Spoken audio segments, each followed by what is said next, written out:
Welcome to This Explainer. Today, we're going to unpack something that is honestly, truly mind-bending. We're diving deep into the actual mechanics of extreme mega wealth, and we're using a highly anticipated, hypothetical event as our lens for this, the 2026 SpaceX initial public offering. We'll be sticking strictly to publicly reported data, economic theories, and independent claims to decode how these massive, almost unbelievable numbers actually work in the real world. So, picture this. It's June 12, 2026. The NASDAQ opens, and in literally the very first second of SpaceX trading, its CEO, Elon Musk, is instantly crowned the world's first trillionaire. $1 trillion. That is a 1 followed by 12 zeros. It's an astronomical number. In fact, it's so large that our human brains actually struggle to comprehend what it even means. To actually wrap your head around this number, let's translate those dollars into time. If you were to go back 1 million seconds in time, you'd only go back about 11.5 days. Not that long, right? If you went back a billion seconds, you're looking at roughly 32 years in the past. But if you go back 1 trillion seconds, you were traveling back 31,000 years. We are talking about a time long before human civilization even began. That is the sheer unbelievable scale of a trillion. We've got a really fascinating roadmap ahead. We'll be covering the trillion-dollar scale, paper wealth versus fundamentals, the valuation of dreams, buy, borrow, and die, and finally, politics and extreme wealth. Let's get right into it. All right, starting with paper wealth versus fundamentals.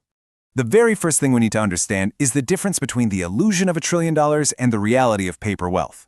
When you look at this massive net worth, a pretty staggering reality emerges. Only about 0.1% of it is actually liquid cash. The other 99.9%, it's entirely locked up in company shares. This is what we call paper wealth. It's not just sitting in a checking account somewhere. If a mega billionaire actually tried to sell off all those shares to get the cash, it would flood the market, trigger total panic among other investors, and instantly crash the valuation. So the wealth mostly exists on a screen, highly dependent on the market's mood on any given day. And that brings us to the actual fundamentals of the company. When you look at the raw numbers, things get very interesting. SpaceX reportedly faced a $5 billion loss in 2025. On top of that, independent research firm Morningstar valued the company's true worth at roughly $780 billion. Yet the projected stock market IPO value sits at an absolutely staggering $2.2 trillion. The underlying fundamentals, the actual revenue and profit, simply do not align with that market price. Which leads us right into our next topic, the valuation of dreams. So, if the actual numbers don't add up, how does the valuation get so incredibly high? Like, how do we bridge the gap between a $780 billion reality and a $2 trillion price tag? Well, the answer lies in economic theory. Economist Burton Malkiel contrasts two ways of valuing a stock. The first is the firm foundation theory, which is grounded in reality. It looks at how much actual revenue and profit a company generates. The second is the castles in the air theory. Under this theory, valuation has almost nothing to do with current profits. Instead, it relies entirely on psychological hype. It's about companies selling a grand vision of the future and investors buying into the dream rather than the spreadsheet. And you can literally see this castles in the air approach in action when you look at a history of unfulfilled promises. The source points out a clear pattern of selling the public on sci-fi concepts and aggressive timelines that drive up stock prices but remain largely unfulfilled. Back in 2013, we had the Hyperloop proposal. In 2014, there were promises of Mars colonies within 10 to 12 years. In 2015, claims that fully autonomous self-driving was only 3 years away. Over a decade later, these massive technological leaps haven't materialized as promised, yet the hype has successfully inflated the valuations to unprecedented heights anyway. Moving on to a crucial piece of the puzzle, buy, borrow, and die. Now, you might be wondering, if all this wealth is tied up in stock that they can't sell without crashing the market, how do the ultra-rich actually buy things? Well, the source breaks down a remarkably common wealth strategy used by the ultra-rich, famously known as buy, borrow, die. Here's how it works. Step 1. You buy or hold your shares. You never sell them because selling triggers a capital gains tax. Step 2. When you need cash to live lavishly or buy massive assets, you use those shares as collateral to borrow low-interest loans from banks. The loan isn't taxable income. And finally, step 3. When you die, your wealth is passed to your heirs, often completely tax-free due to step-up in basis rules, which basically wipe out the tax owed on the asset's growth over their lifetime. To put this into a real-world perspective, the analysis highlights the acquisition of Twitter. To help fund this massive purchase, Musk leveraged roughly $236 million of his Tesla shares to secure a $12.5 billion cash loan from banks. By doing this, he got billions in spending power without technically earning an income or selling stock, completely sidestepping the massive income and capital gains taxes that would normally apply to a transaction of that size. The consequence of this strategy is, well, it's pretty stark.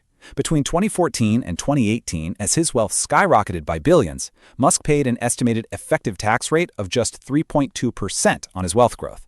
Compare that to the average American working-class taxpayer, who generally pays anywhere from 20 to 30% in income tax.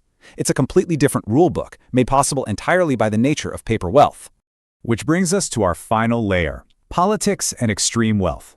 So, we have the hype, and we have the financial loopholes. Now let's see how this builds into the realm of political lobbying and systemic deregulation. The source material argues that extreme wealth of this magnitude is deeply intertwined with political power. According to the analysis, massive campaign contributions, like a reported $290 million donation to the Trump campaign, can correlate with direct government favors. Now, as impartial observers, we're just looking at the claims presented in the source here, which suggests that following political victories, companies like Starlink saw sudden fast-track entries into foreign markets like India, previous lawsuits were allegedly dropped, and massive regulatory changes were pushed through financial institutions. Specifically, the analysis highlights a highly controversial move regarding the SpaceX IPO. Historically, major indexes like the NASDAQ 100 forced new companies to wait months or even years before full integration. This was specifically to protect everyday Americans' pension and retirement funds from volatile, unproven stock prices. But, allegedly under pressure, NASDAQ introduced a fast entry rule. This bypassed traditional safeguards, imposing only a 15-day wait, which automatically funneled millions of dollars of public retirement savings directly into the SpaceX IPO, while the SEC simultaneously excused brokers from certain rules safeguarding client funds. When we step back and look at all of this, the hype, the tax avoidance, the regulatory favors, it's vital to put the sheer accumulation of this capital into a global perspective. Just to give you an idea, the UN World Food Program estimates that it would take just $40 billion per year to completely eliminate world hunger by the year 2030. That is a mere fraction of the net worth of a single engineered trillionaire. Summarizing the deep skepticism around these engineered valuations, financial expert Steve Eisman, who you might know as the guy who famously predicted the 2008 housing crash, totally dismissed the fundamentals of these types of ventures. He called it an IPO of a science fiction story, made specifically for a sci-fi cult.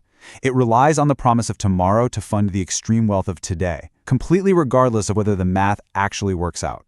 So here is the crucial question we need to ask ourselves as we wrap up this explainer. When we see valuations climbing into the trillions, are we truly valuing world-changing technological innovation, or are we simply looking at a carefully engineered illusion, a castle in the air built on paper wealth, massive financial loopholes, and unprecedented political favoritism? It's a question that affects everything from our tax systems to our own retirement funds, and it's definitely one we all need to be asking. Thanks for joining me today.